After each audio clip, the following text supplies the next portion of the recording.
Right. Great. Wonderful.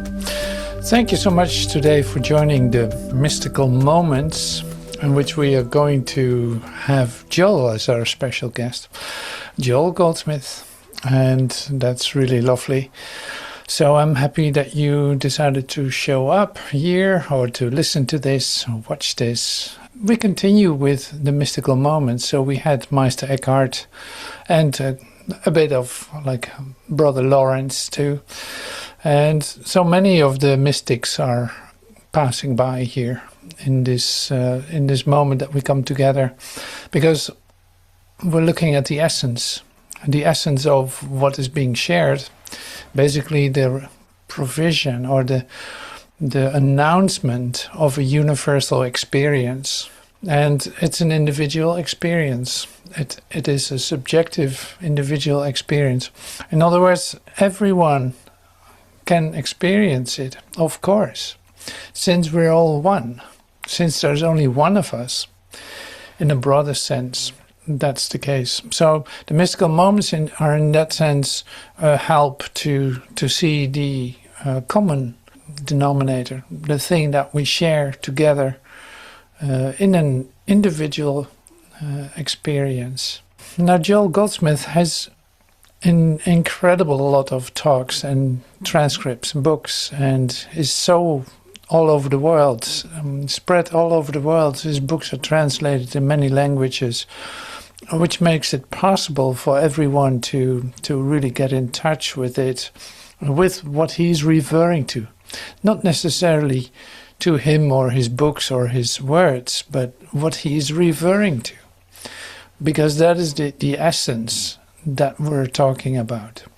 So this is really like going a layer deeper into what's being presented and letting that, what we recognize as our own experience, guide us, inspire us, show us. So that means also, like, there might not be a lot of words that we use, but certainly the words that we're using, we're actually diving deeply into the essence of it. And that makes it kind of very interesting, because that is where it's about. And sometimes it works that you are just flooded with inspirational words and inspirational sharings. That's really wonderful too. You can listen to half an hour of a tape, but sometimes you take out 2 minutes or one line and start to go with that. Now, one word that today came up very strongly was the idea of vibrant alertness. And what is vibrant alertness? Well, I'll tell it many times in this meeting for sure. The vibrant aliveness, Joel refers to it very specifically, and that's this. Like, in order to experience, to have a God experience, to experience the communication with God, it is not your doing. It is not a lot of things. It is not. Like, it's not that you do it. It's not that.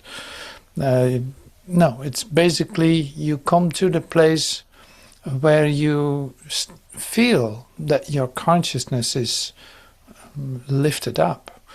And that comes with a vibrant alertness, that you open up, like really receptivity. You want to experience God. It becomes your sole purpose, your sole desire for this moment to experience that. Now, this is what we're referring to with the vibrant alertness. You're very much alert. And it is alive because it's your deepest desire, basically. It's the single desire for your Father. Now, that's being referred to by every one of the mystics that we know, of course, but Joel has his words for it, vibrant alertness. I love that word. So that is an inspiration in this meeting, for sure. The other part is God is. And that's a very strong, it's not a description. God is literally here everything else stops. Like, wait a minute. Talking about receiving this as in your vibrant alertness, if this receiving that you're doing is the receiving of God is. That has no longer to do with your ideas about it, has no longer to do with your ideas about yourself or about the world or about anything else. Now this is just like, here's the portal, step right into it. So that's another reference that we meet deeply today.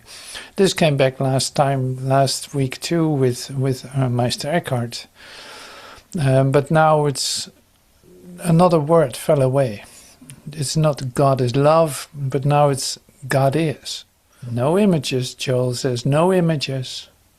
No this, no that, no that. We'll come to that later. But I want to introduce it already, because coming to the essence, you need to be brought back to it all the time, because there goes your mind. Like, oh yeah, I've read that in a book, blah, blah, blah, blah, blah. No. Oh.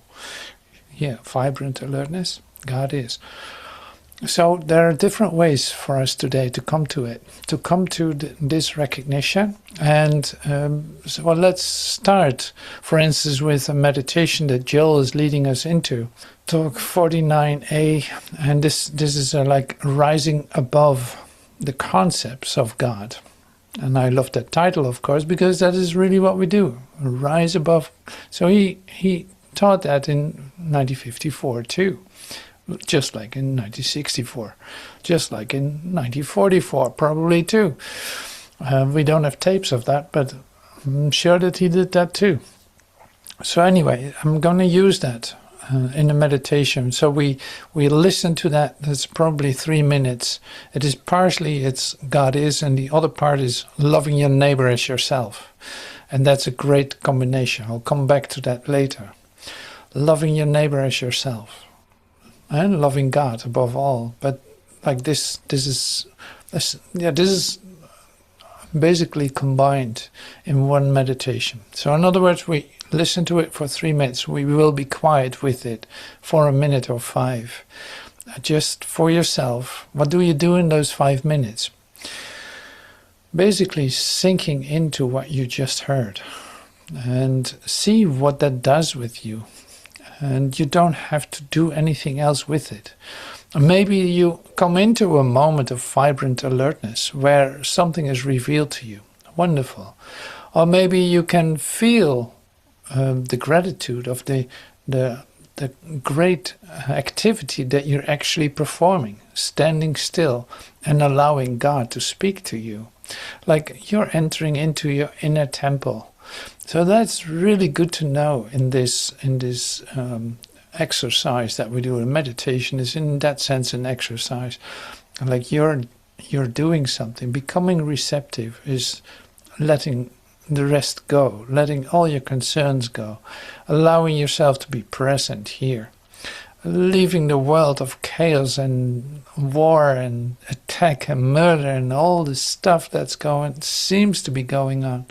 Leaving that behind, recognizing that this moment that I'm going to experience is perfect in itself, and I've heard about that, but now I want to experience that.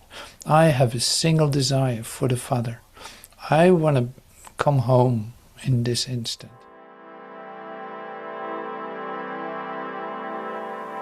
Let us meditate right now.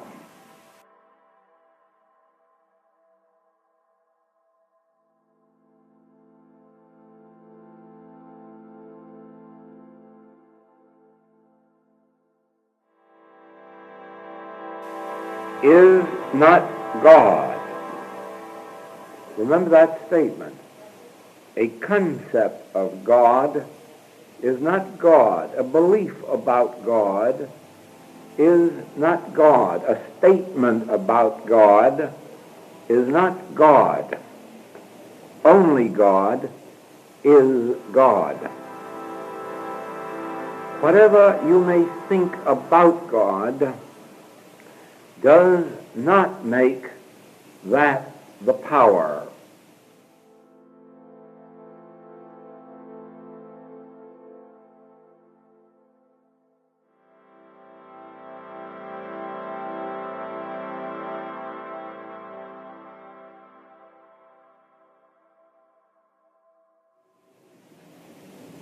love thy neighbor as thyself. This has nothing to do with a human form of love. This has to do with that spiritual sense of love which we found to be law. Aha! If we once acknowledge law and love together, now we will acknowledge that anything true, let us say of God, is universally true of God's being. Whether God's being appears on earth as yours or mine, whether God's being appears on earth as his or hers or its, whether God's being appears as what we call friend or foe, saint or sinner. We are not loving our neighbor as ourselves unless we are acknowledging God as the selfhood of our neighbor. The first thing we learn to do in metaphysics and in spiritual wisdom is to declare that God is my selfhood. God is my life. God is my being. God is the substance of my body. And probably that is where our greatest mistake comes in. Never should we personalize God.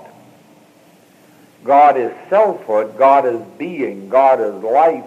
God is love.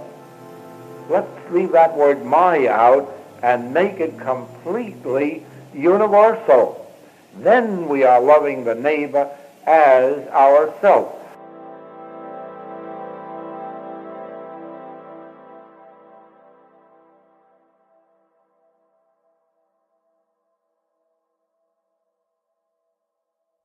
Yes, thank you so much for joining with in this stillness. I got lost in track of time, so I don't know if this is 2 minutes or 5 minutes or longer. I don't know.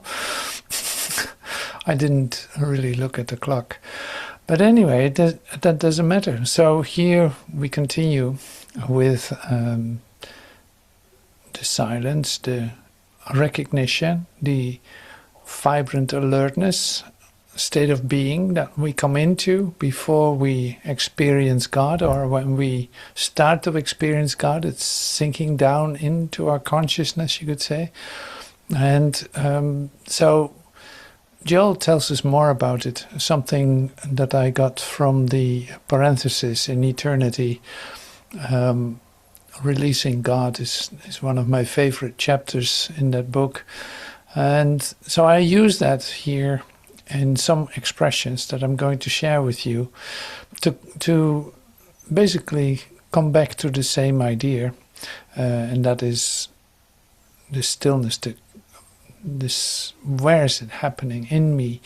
Where is that happening in me? How am I supposed, what am I supposed to do or not do in order to come into an experience of communication, of communion with my Creator?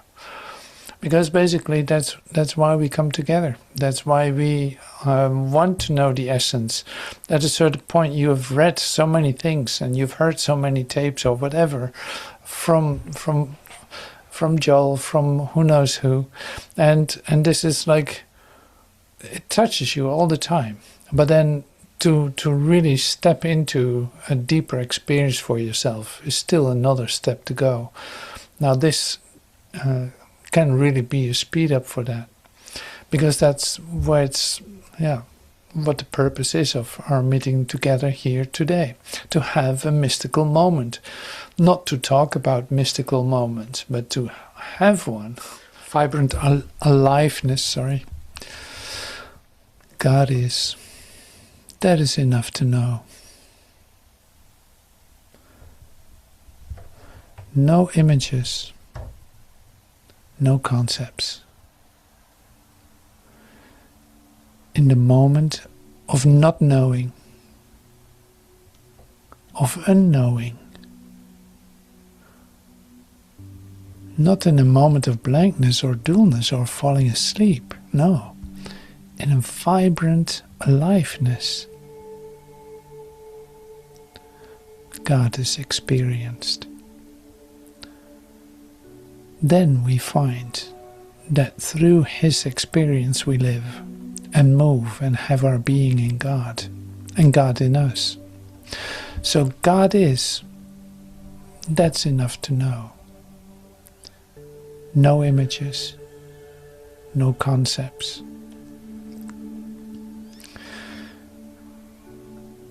In the moment of not knowing, of unknowing, not in a moment of blankness, dullness, or falling asleep, but the not knowing, unknowing is really being totally open. In a vibrant aliveness, God is experienced. So this vibrant aliveness is your total vulnerability, you could say, where you're completely open to receive that, no matter what will come, no matter how that's going to look. You know that you're in good hands, but it is always a step to get to it, to open yourself up in total vulnerability, in total expectancy. Then we find that through this experience we live and move and have our being in God, and God in us.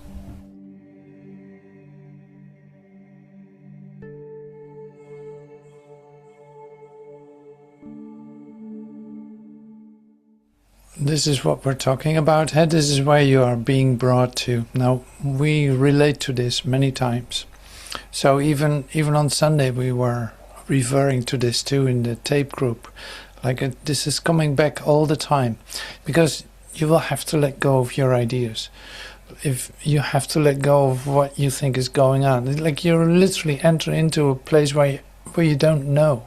That's where it can be a bit of a moment for yourself, in the sense of it can be that feelings are coming up of I'm not sure what is going to happen or how this will go. I don't know. But then you stand still in it. You allow that to occur. You let all the things coming up. This is in fact an instruction in that sense in meditation. You allow these feelings to come up, but you're not going to do anything with them except feeling them. That's perfectly all right. In the meantime, you sink deeper into your beingness, into your withinness.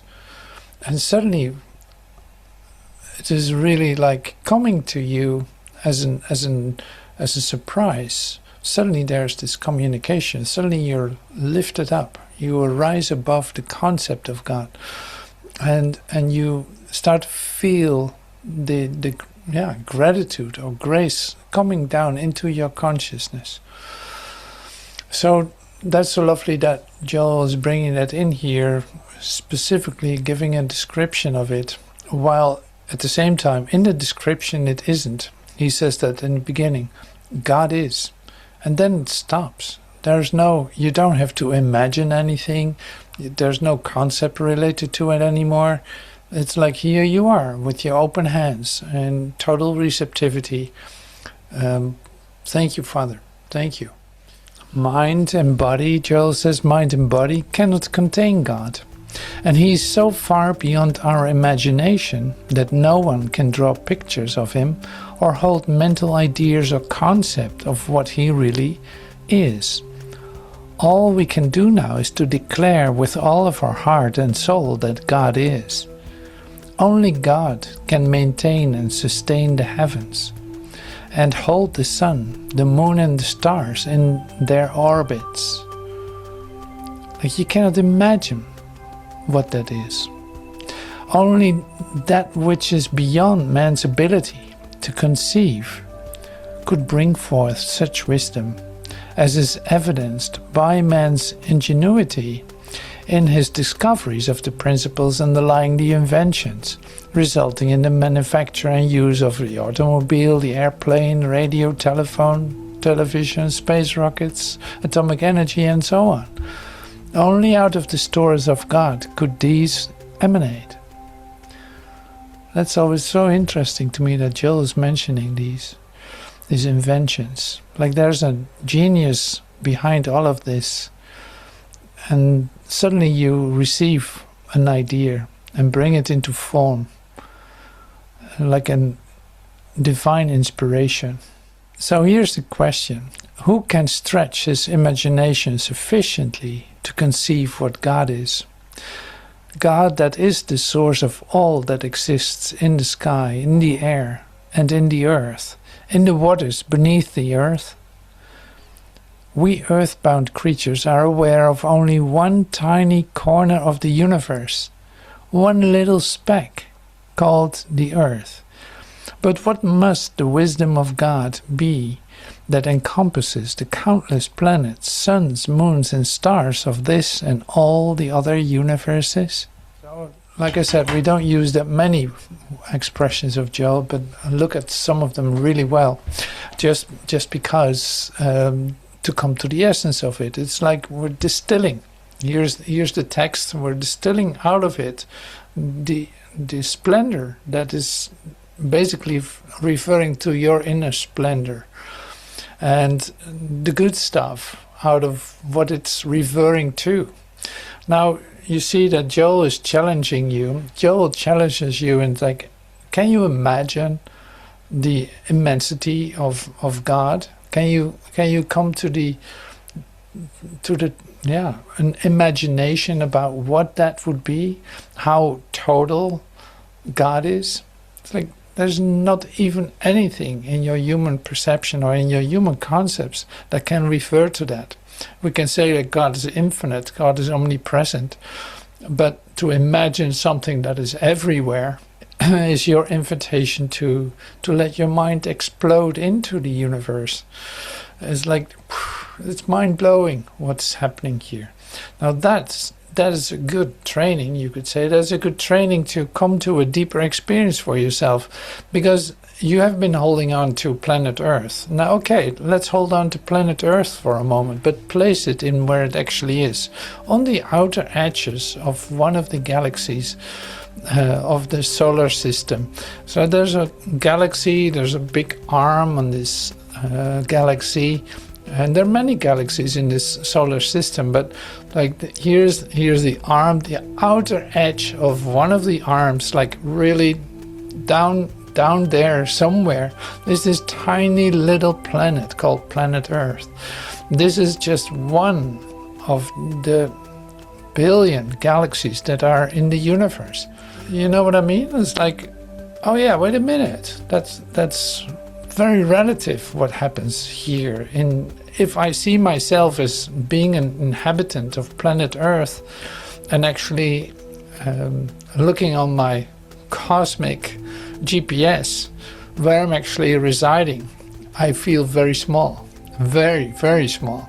And that is only in this moment that I can look at it, to make it extreme. Like in this moment I'm looking at it. Now this universe is 15,000 million years old. It has a development, it has a certain speed, it has an expansion, it underwent an expansion, it's still expanding, and it's doing this and that. So there's a development, in other words. That is also taking place.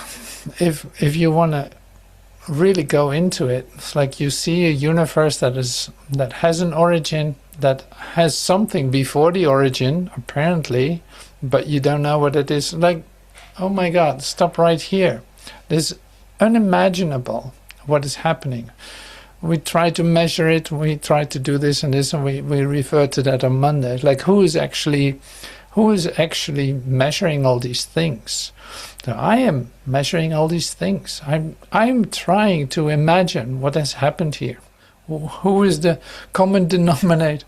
Who is actually doing this? I am doing that.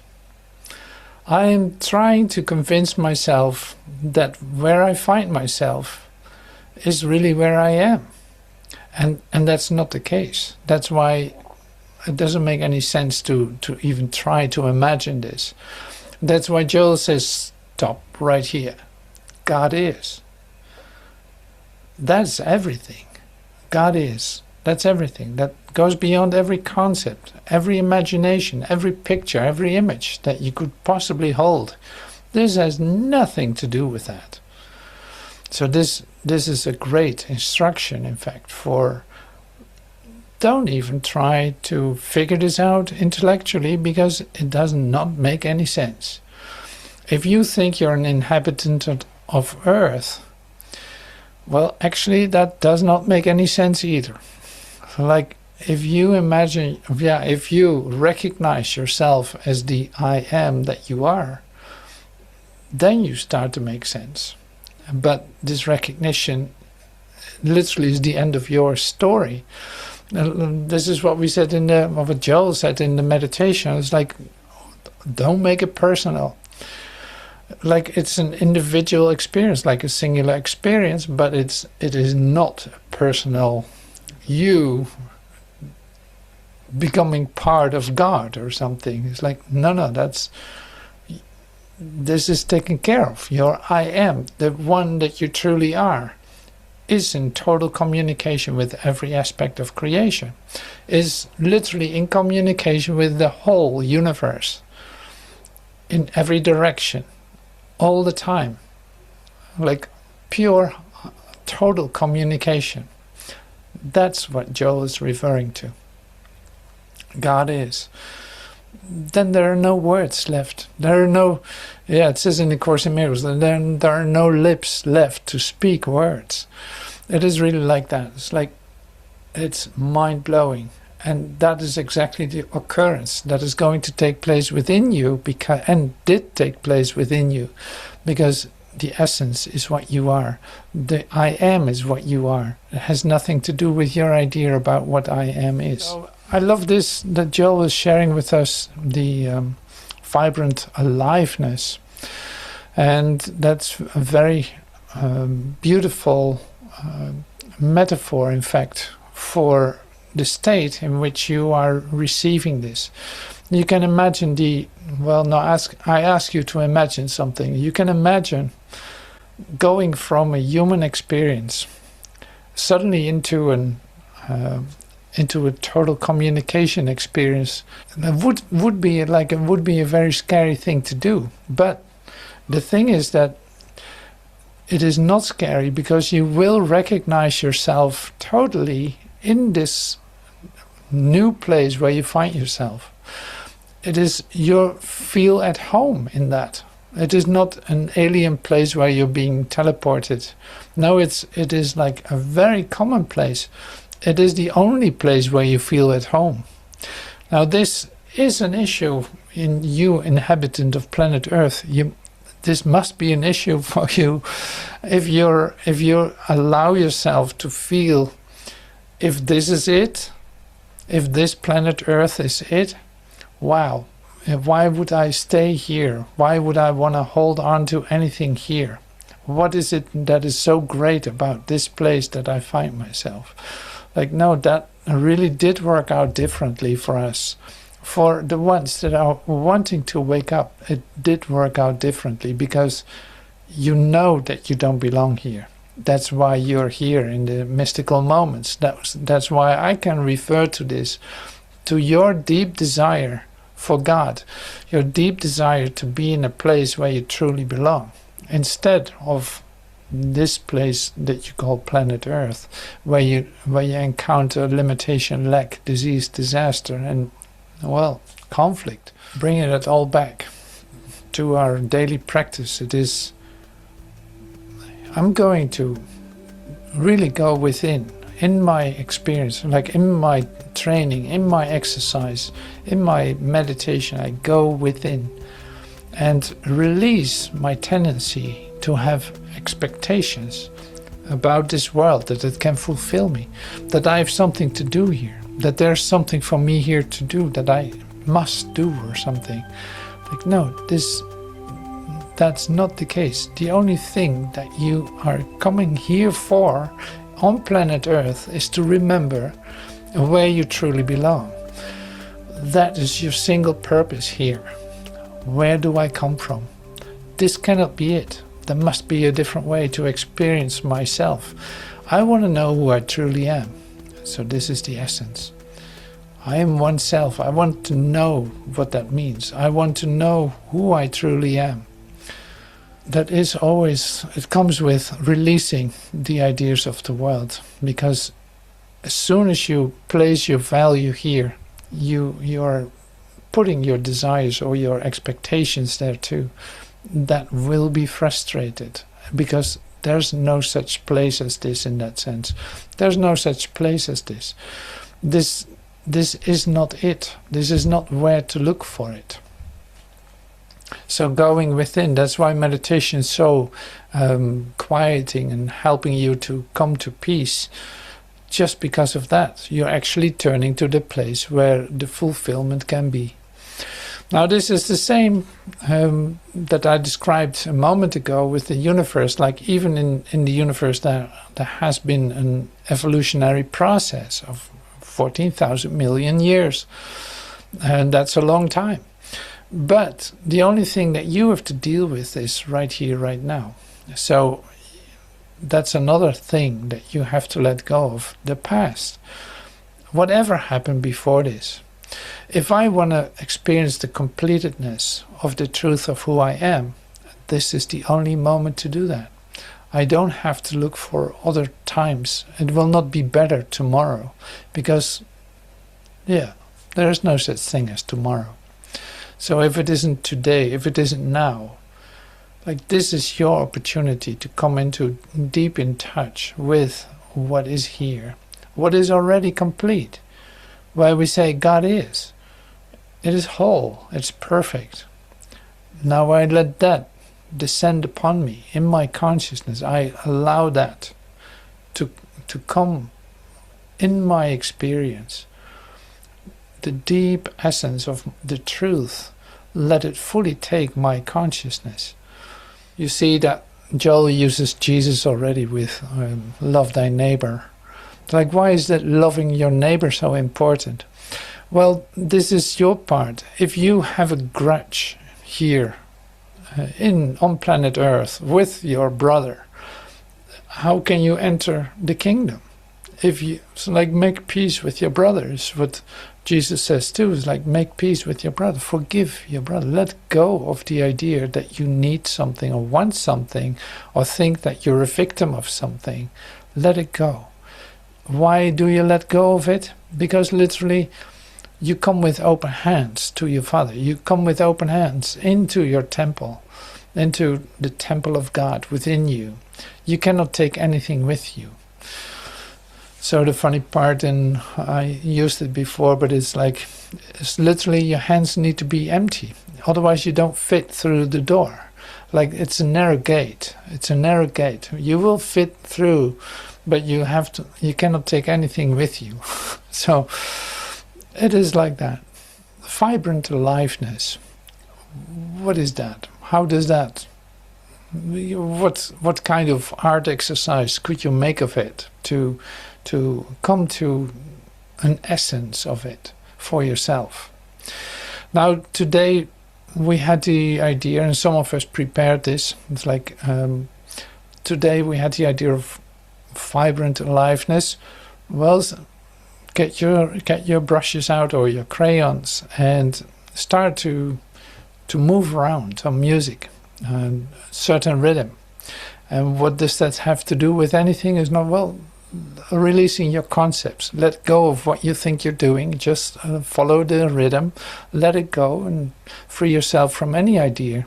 And enjoy yourself playing and not figuring it out, how it should look or what. No, let it naturally flow to you.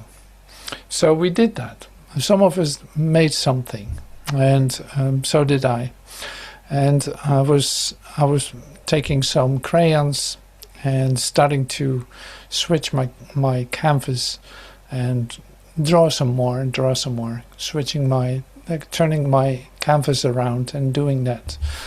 And bringing that into an energetic vibrantness with color and with movement. Now that was one part. The other part is then, now freely let come to you the idea of vibrant aliveness. What is that? Or alertness, whatever. Because that is pretty much the same to me. Like you're completely on the edge of your seat. You're ready to receive something. So maybe there will be some words that come to you. Maybe there's a poem that comes to you, or you want to sing a song or anything like this. You're welcome to show that to us. So this is what happened. So what I'm going to do now is show you what came to me.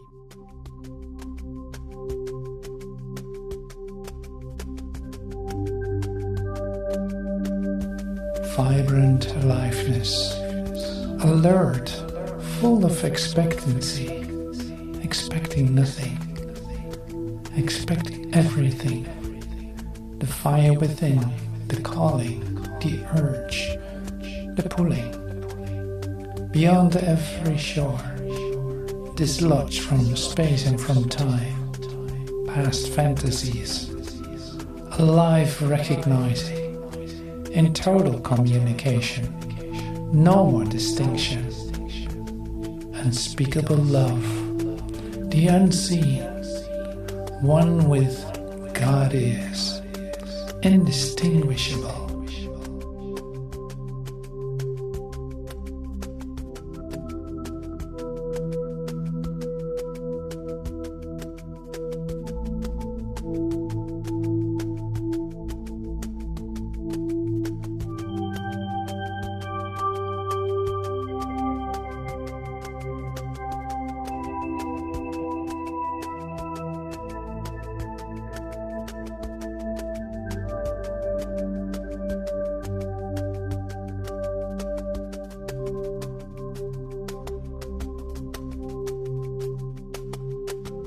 Vibrant aliveness, alert, full of expectancy, expecting nothing, expecting everything, the fire within, the calling, the urge, the pulling, beyond every shore, dislodged from space and from time, past fantasies, alive recognizing, in total communication, no more distinction, unspeakable love, the unseen, one with God is, indistinguishable.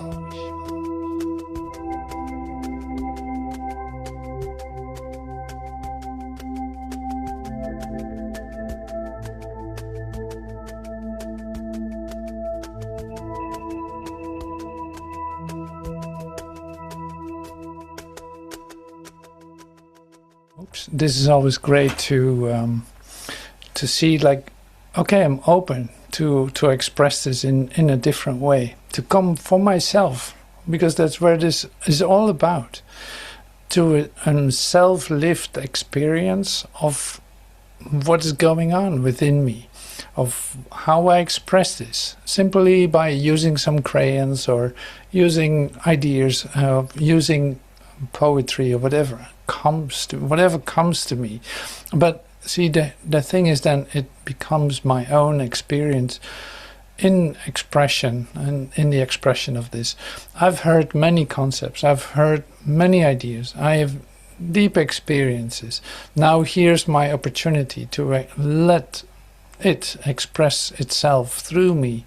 I'm open to receive that. I'm giving that space, and I take time to pay attention to that. God is, that is enough to know.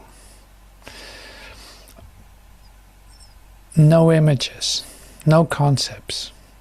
In the moment of not knowing, of unknowing. Not in a moment of blankness, dullness, of falling asleep. No. In a vibrant aliveness, God is experienced.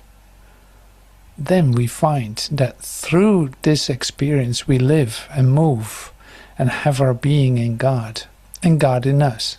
Having this experience is the same as what Joel said on Sunday. Is like the whole idea is your conscious experience of that. Then it starts to make sense. Loving your neighbor as yourself has nothing to do with your concepts about it. Loving God with all of your heart and soul is a deep experience of God, but it cannot be described. It has nothing to do with my ideas about it. See what happens when you become quiet and literally start to love God. It is almost like fake it till you make it. Say thank you. Thank you, God. Thank God. keep repeating thank God, not as an affirmation, but really as helping yourself to open your consciousness for something that's given you. Thank you is a great one. Thank God. Thank you, God. Fake it till you make it is actually a really good advice, because there will be one instant where you suddenly mean what you say, where that desire becomes so pure that literally your consciousness opens for it. It is not that you have to wait until you pray seriously enough for an experience to have. It's this is, let go of yourself. Your intentions are all false anyway. It's like, no, what God gives is totally given. It is for you. It's already for you.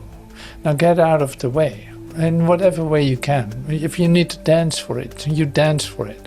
If you need to write poetry for it, write poetry for it. If you need to sing or scream or who knows what, do that. But it's like, come to this urge, to this pulling. Feel that pulling within you to let it happen. There are no rules how to behave or how that is going to be accomplished within you.